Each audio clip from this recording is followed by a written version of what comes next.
The absolute lineup of DC books has proven to be the most successful and talked about initiative from the publisher in recent years. You've got non-comic readers engaging in conversations about absolute Batman and the absurdity of his villains, to his physical stature, and what elements were incorporated in this new iteration to make him stand out from the main continuity version of Batman. Much of the Absolute series has been a top seller in comics sold by units, and Absolute Batman is consistently the best-selling Absolute book and a hot topic among readers. The very first issue quickly became the best-selling comic book single issue in comic book stores of 2024. Creating the Absolute Universe was a way for DC to make something new that reminded audiences of the elasticity of superheroes and renew the characters, keeping things fresh and interesting without having to worry about continuity or tampering with what's been established in ongoing comics. This sense of creative freedom has attracted the interest of avid comic readers as well as newcomers who feared the supposed complicated nature of getting into the main canon comics. It's pretty much a fresh start for everyone.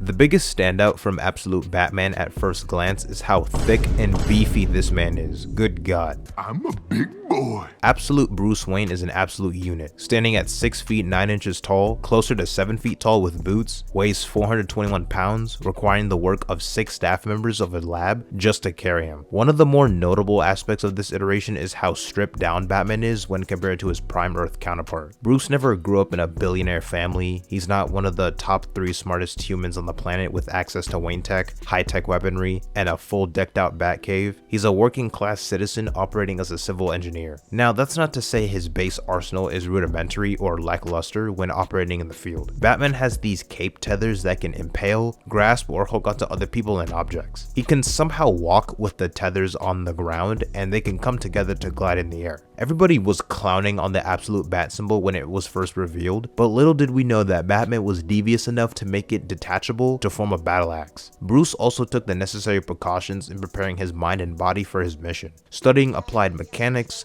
chemistry, criminal psychology, and a plethora of other fields, alongside training in mixed martial arts like Muay Thai, Brazilian Jiu-Jitsu, Savate, and a blend of other styles. Have you seen what Homeboy's Batmobile looks like?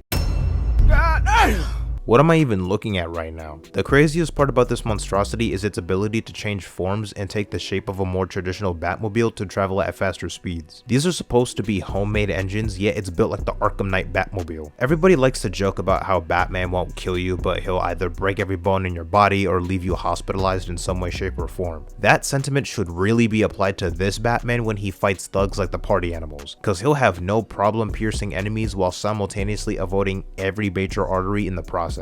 He literally chopped the dude's hand clean off with his battle axe. Jesus Christ. I don't see how any Gotham criminal would have the guts to confront Batman with the shenanigans he's pulled. When encountering a child who was part of the Party Animal gang that tried attacking him, he essentially played kickball with the child's body. Then he started grinning when the mother started to approach him. Look at this man. This nigga is crazy. As one might imagine, Gotham City is as much of a crap hole as in any universe. The Party Animal gang, for example, single-handedly raised the crime rate in the city by 700%. But surely due to Batman's absurd physical stature and impressive arsenal and tech and gear, he'd be more than prepared to take on some of his most iconic rogues, right? I mean, if some of the bad guys are just like their main comic counterparts, they should all be good and dandy. Damn.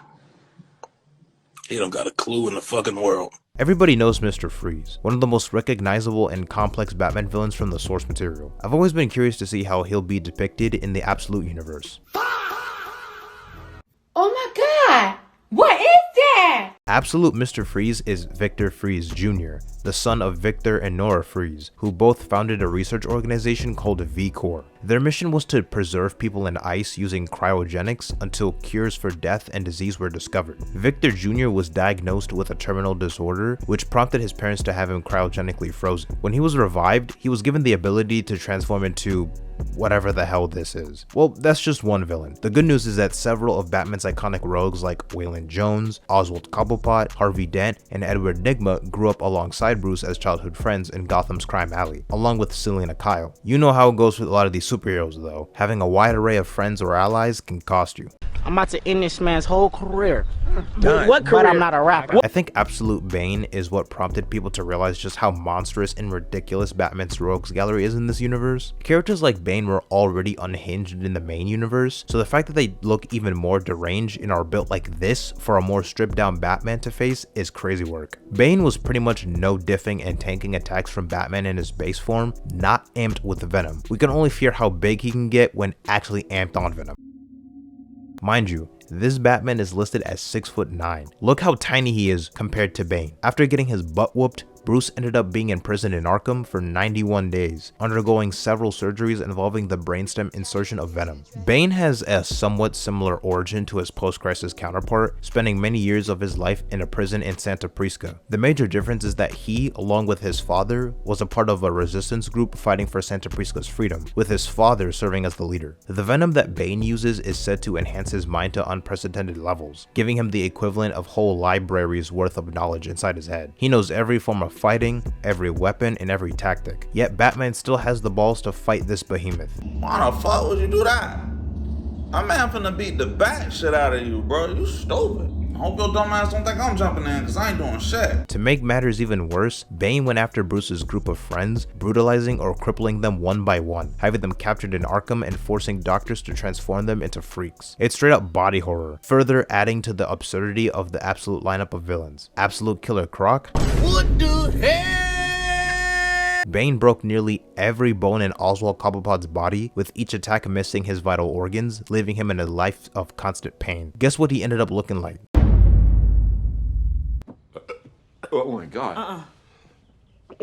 Yo. Oh my god. Harvey Dent had 3rd to 4th degree burns on the left side of his body with a cracked skull at the center. Bane straight up folded his head like a pancake. Eddie got pummeled so badly that the front of his brain would bash against his skull, all after losing in just a minute in a game of riddles. This has to be where the line is drawn in how insane some of his villains turned out to be. The Joker in the Absolute Universe should just be a regular dude in terms of his physical presence who's a psychopath and unpredictable. I mean, it's not like he's gonna be some demonic creature meant to torment the Batman.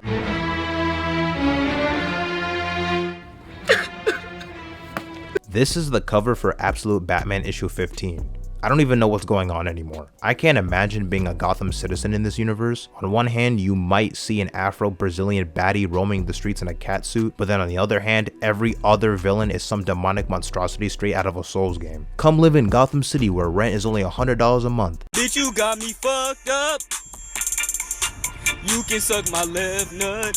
At this point in time, Absolute Joker is a powerful billionaire running things behind the scenes, stated to be one of the 30 richest men on the planet. He received some of the training Bruce had from the main canon, like training with Henry Ducard and the League of Assassins. He's invested in different laboratories around the world, funding the research of different doctors like Pamela Isley. He runs a company that's built black site unregulated prisons across the globe called ARCs, including one in Gotham named ARC-M, capturing subjects to be turned into monstrous creatures or warriors for experimentation, akin to what happened to Bruce's friends. Joker made a deal with Bane to have him work for him, carrying out a series of jobs, getting injected with venom, and more. Joker sends Bane after Batman, following Batman's thwarting of Black Mask's plans, with the intent of breaking him both physically and emotionally. Joker pitched to Bane the idea of Santa Prisca with schools equipped with computers, more hospitals and roads built across the island, achievable through Bane's cooperation, giving the island's residents the peace they have been striving for over 100 years, all in an instant.